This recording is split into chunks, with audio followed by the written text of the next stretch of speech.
Bonsoir à tous, merci de nous retrouver sur le plateau d'un cœur qui écoute votre émission de spiritualité. Ce soir, nous recevons Xavier Nguyen. Bonsoir Xavier. Bonsoir. Alors Xavier, il faut qu'on dise tout aux téléspectateurs. J'ai eu la joie de vous rencontrer lors d'un tournage à Solesmes où on recevait des invités pour Une nuit au monastère. On a un petit peu parlé et là, vous m'avez raconté votre parcours qui vous menait à l'époque vers le baptême. Vous avez été baptisé à la mi-octobre. C'est ça, oui. Et puis, là, ça y est, c'est fait. Alors, en ce temps de Pâques, c'est l'occasion de parler aussi de la joie du baptême. On va parler de ce parcours dans quelques instants. Juste avant, je vous invite à nous lire un extrait de texte de votre choix. Alors, c'est un texte de l'Évangile de Jean, donc le fameux texte de Jésus et la Samaritaine. Il arrive donc à une ville de Samarie, appelée Sychar, près de la terre que Jacob avait donnée à son fils Joseph. Là se trouvait la source de Jacob. Jésus, fatigué par la marche, se tenait donc assis tout contre la source. C'était environ la 6e heure. Une femme de Samarie vient pour puiser de l'eau.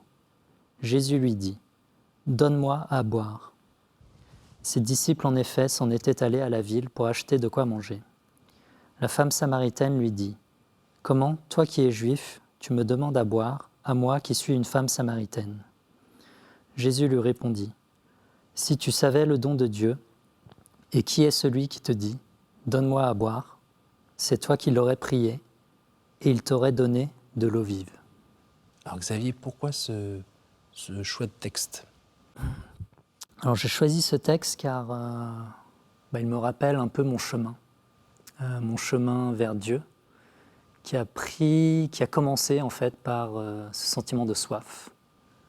Une soif, une certaine aridité, un certain désert, mais une soif de quelque chose d'impalpable. Je ne savais pas vraiment de quoi j'avais soif. Mais c'était une soif qui avait une qualité d'eau, c'est-à-dire qui était de l'ordre du vital. Et ce texte me touche particulièrement, car dans ce texte, Jésus dit « Donne-moi à boire ». Et cette phrase, pour moi, elle résume un peu la réalisation que j'ai pu avoir lors de ma rencontre avec Dieu, où j'ai réalisé qu'en fait, il avait autant soif que moi, j'avais soif de lui. Donc ce passage, en fait, pour moi, c'est la rencontre de la soif de Dieu avec la soif de l'homme. Alors Xavier, vous êtes originaire de Haute-Normandie. C'est ça. Votre famille, elle, est originaire plutôt d'Asie du Sud-Est. C'est ça, le Vietnam. Le Vietnam. Et puis, vous avez grandi tranquillement par là-bas. Et puis, on va dire que c'est une famille de confession bouddhiste. Voilà, donc ça faisait partie du décor, entre guillemets. Ça n'avait pas une incidence énorme dans votre vie. Et puis, les études sont venues, ça s'est plutôt bien passé. C'était pas génial en Haute-Normandie d'être d'origine asiatique parce qu'on se faisait un petit peu remarquer dans le lot, ce qui n'est pas toujours agréable quand on est adolescent. Et puis, les études se sont plutôt bien passées. Vous êtes dirigé vers quel type d'études d'ailleurs ? Alors, j'ai pris le chemin de la prépa, prépa commerce, pour ensuite intégrer une école de commerce. Et les premiers jobs, ça s'est passé dans quelle filière ? Alors, je me suis dirigé vers la finance et l'investissement. Donc, suite à mes études, je suis parti à l'étranger. J'ai travaillé un peu moins de 2 ans en Allemagne, à Munich, et ensuite à Londres, donc dans des grands fonds d'investissement. Donc vous étiez le prototype du petit jeune bosseur qui connaît bien, qui cartonne, qui compte pas ses heures et qui gagne plein de sous et qui n'a pas le temps de les dépenser. C'est un peu ça ? C'est un peu ça en résumé. Mais effectivement, on est un peu projeté dans ce rythme très intense, où on est un peu des soldats. Mais il y avait une excitation. À cette époque, j'étais jeune. On met beaucoup de sous entre nos mains à gérer. Vous étiez spécialisé dans l'achat d'immeubles ? C'est ça, dans des fonds d'investissement immobilier. Donc le fonds en lui-même gère des centaines de milliards de dollars, mon équipe des dizaines de milliards. Et j'étais responsable d'investissement, analyste financier, responsable d'investissement en charge d'analyser les opportunités d'investissement immobilier en Europe. Bon, on ne gagne pas toujours quand même. On gagne et on perd, mais on essaie de analyser les risques et faire en sorte d'avoir le maximum de retour pour le risque engagé. On est un peu le roi du monde alors quand ça marche bien? On peut se croire le roi du monde. Ou bien la pression est trop forte de la part du marché, mais surtout de son patron, du patron du patron. On est quand même toujours sous pression aussi, et c'est pas agréable? Ou c'est le fameux stress positif qui fait que, oui, il y a une tension, mais elle produit et on est content de produire et on avance? La tension ne me pose pas de problème, enfin, la responsabilité au travail ne me posait pas trop de problème, donc au contraire, ça me stimulait au travail, donc d'avoir cette pression, cette responsabilité, ces gros enjeux en fait, parce que voilà, sur chaque analyse, c'est des centaines de millions qui sont en jeu à chaque fois, donc c'était des grosses transactions immobilières. Donc oui, une pression, mais je dirais une pression positive. En tout cas, sur le moment, elle m'excitait, cette pression. Et puis ce sentiment d'être très actif, productif. À la place où il faut être, quoi. À la place où il faut être, oui. Alors pendant les études, vous avez été un étudiant en école de commerce, c'est-à-dire le soir, on fait un peu la fête. Le week-end, on fait un peu la fête beaucoup. Et puis le lundi, on n'est pas très frais, mais bon, on y va, on continue. Puis parfois, on fait la fête aussi en semaine. Quand vous êtes allé dans ce cadre professionnel à Munich et à Londres, ça continuait la fête ou pas? Oui, et c'est un peu un cercle en fait. On rentre dans ce rythme où on travaille énormément en semaine, grosse charge mentale, grosse charge de travail, on ne sort pas la tête du guidon. Et on trouve un sas de décompression le week-end. Donc le week-end, c'est beaucoup de soirées, de fêtes, quelque part pour relâcher cette pression de la semaine. Alors l'imaginaire qu'on a en général quand on regarde un peu la télé ou on va au cinéma, pour ce genre de profil, c'est la fête qui va un peu plus loin parce qu'on cherche toujours un peu un cran au-dessus, et puis il y a beaucoup d'alcool, il y a un peu de drogue, il y a des filles faciles, enfin c'est en vrai ça ou pas? C'est vrai que je suis passé, l'alcool, la drogue, on cherche quelque part à, je sais pas, peut-être une forme d'anesthésie. Ou, en tout cas, dans mon cas, je pense qu'il y avait une part de moi, donc disons dans mon quotidien, se disait heureuse. Mais je parlais de ce désert, cette aridité, je pense qu'il y avait une part de moi qui était très aride, très sèche à l'intérieur, mais avec laquelle je n'avais pas connecté à l'époque. Et je pense que je cherchais à me relier à ça, à travers les soirées, la drogue, une forme d'évasion. Et est-ce qu'il y avait une petite lumière rouge qui s'allumait dans le fond, liée à votre éducation quand même un peu bouddhiste, ou peut-être que vous sentiez que vous alliez un petit peu trop loin, qu'il fallait peut-être pas faire ça, qu'il y avait un truc pas très bien quand vous rentriez chez vous? Est-ce qu'il y avait un décalage trop fort? Il n'y avait pas vraiment de signaux d'alerte à l'époque, parce que dans mon quotidien, disons que c'était juste une parenthèse, le week-end, mais dans mon quotidien, ça n'avait pas vraiment d'impact au travail, etc. C'est pas nécessaire. Oui, voilà. Et puis, c'était pas une addiction vraiment très forte, c'était récréatif, quoi. C'était plus récréatif. Alors, qu'est-ce qui fait que ça s'est... Eh bien, ça a commencé à grandir, je pense. Je pense au bout de 4 ans à Londres.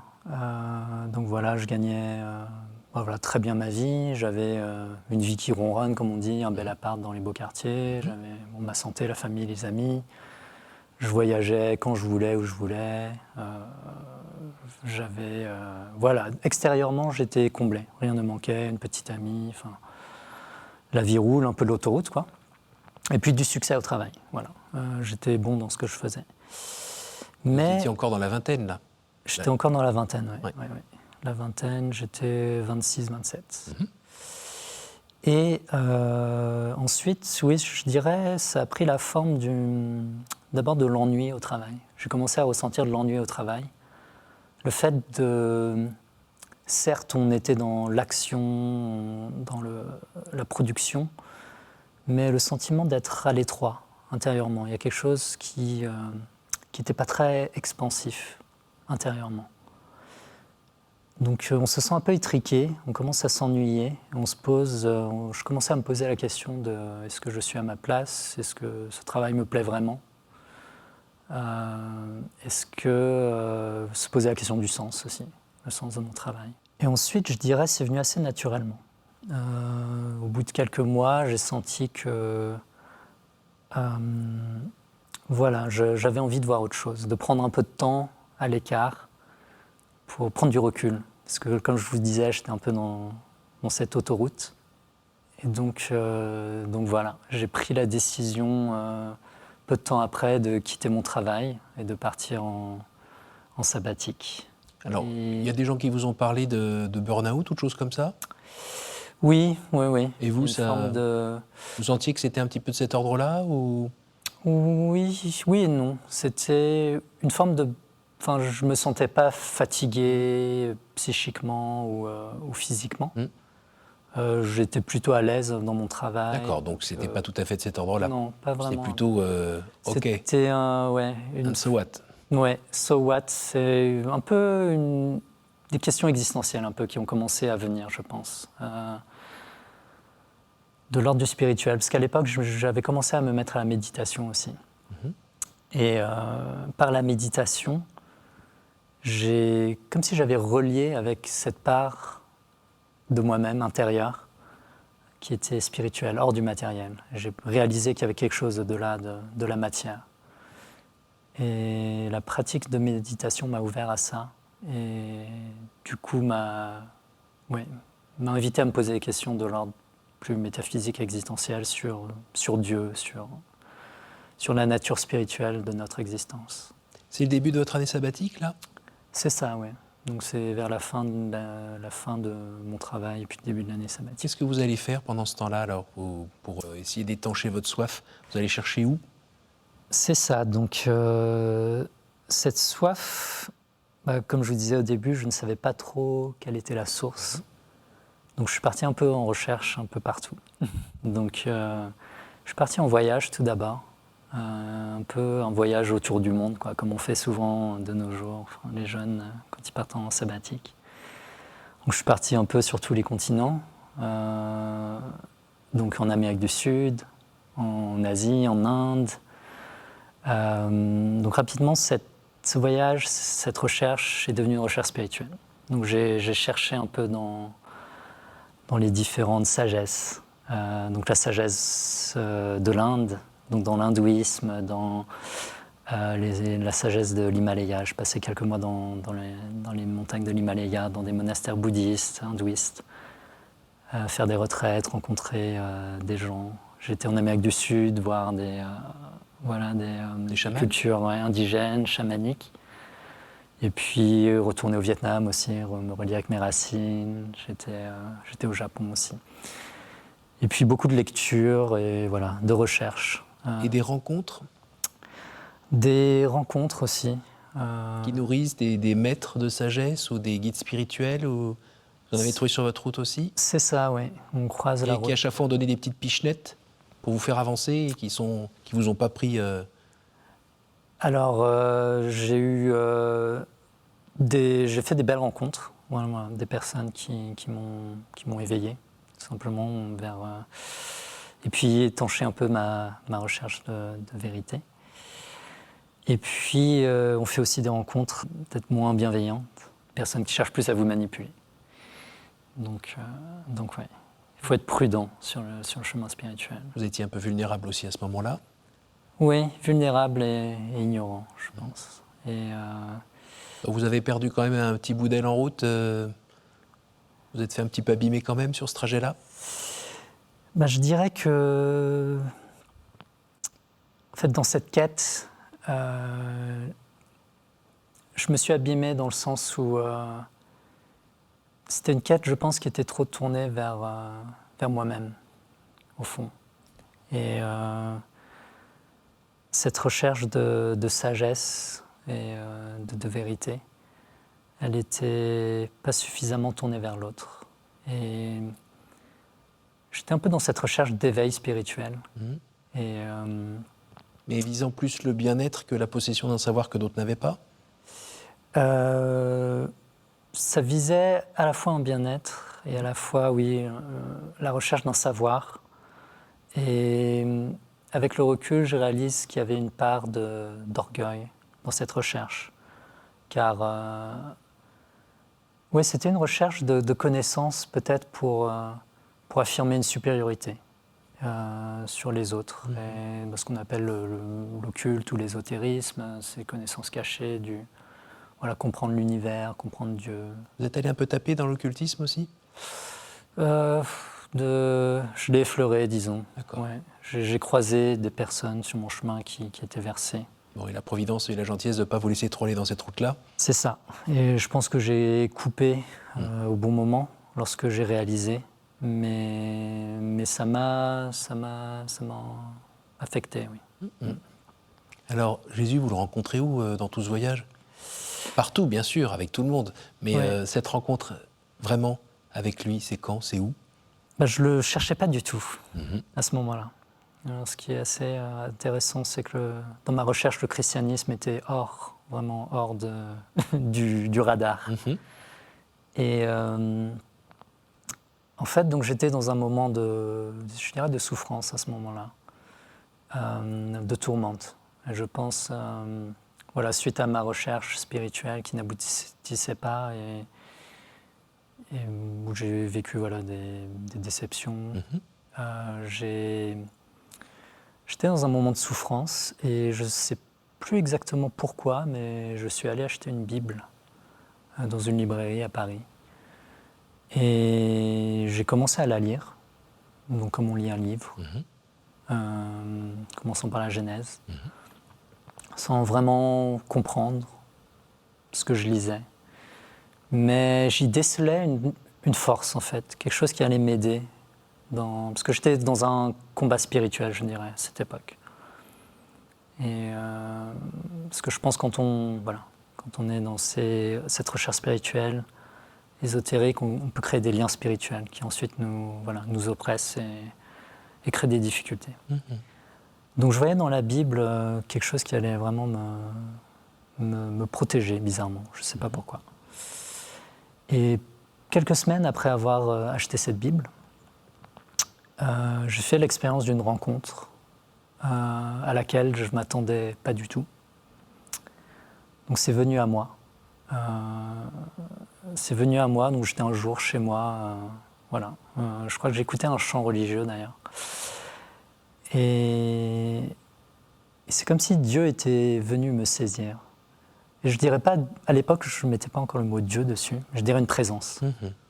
Une présence est venue me saisir, elle venait de très haut, elle était très lointaine, mais elle est venue m'entourer de son regard et de sa douceur. Donc c'était à la fois très lointain et en même temps très intime.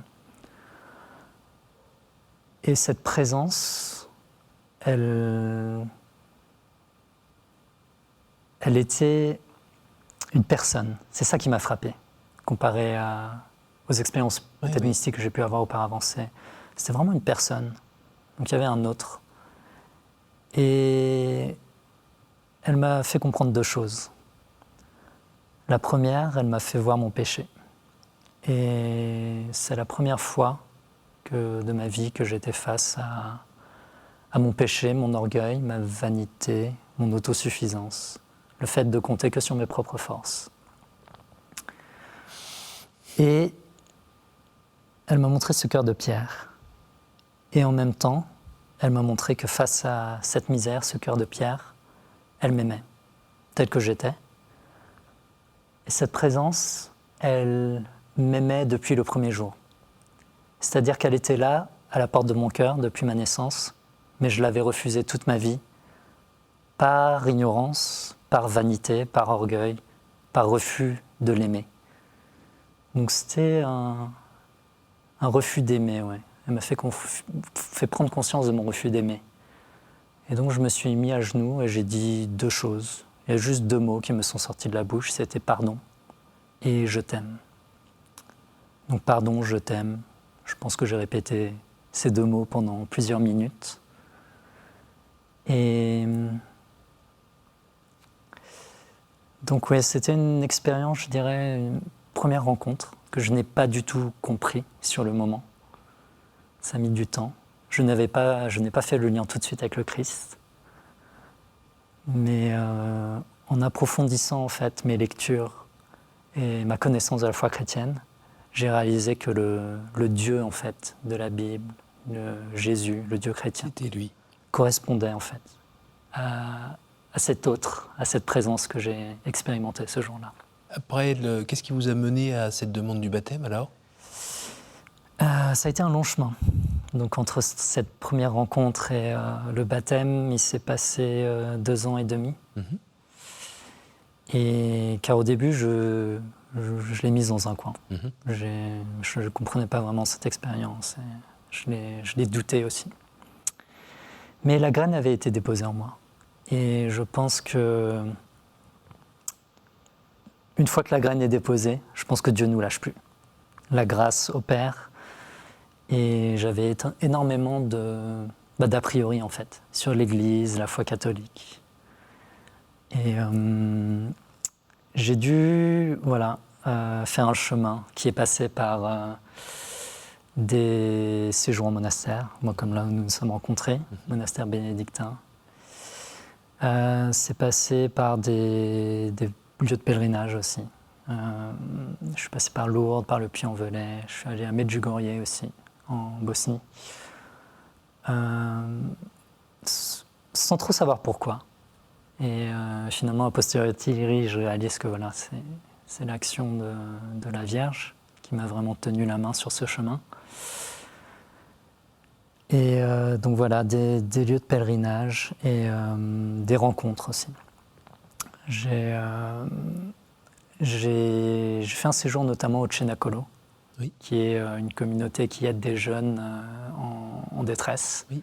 Qui aide à les sortir que ce soit d'addiction, de drogue, de la rue ou de la violence. Et j'ai fait une expérience d'1 mois là-bas pour... je voulais vivre une expérience chrétienne incarnée. Car oui, c'est cet autre aspect de Dieu, de cette rencontre qui a été vraiment frappante pour moi. C'est que c'était un Dieu qui venait à moi, qui s'abaissait, qui s'incarnait. C'était pas un Dieu que j'allais chercher, vraiment par la transcendance, comme dans la voie précédente que j'ai prise. Il s'abaisse et il vient me rencontrer là où je suis. Et donc, pour revenir à cette expérience au Cenacolo, j'étais face à des jeunes qui étaient vraiment en difficulté. Mais j'ai pu voir à travers eux la grâce opérée. Et là-bas, j'ai fait notamment la rencontre d'un garçon vietnamien qui m'a beaucoup touché et en qui j'ai vu le Christ, en fait. J'ai vu à travers ses yeux son chemin de rédemption aussi.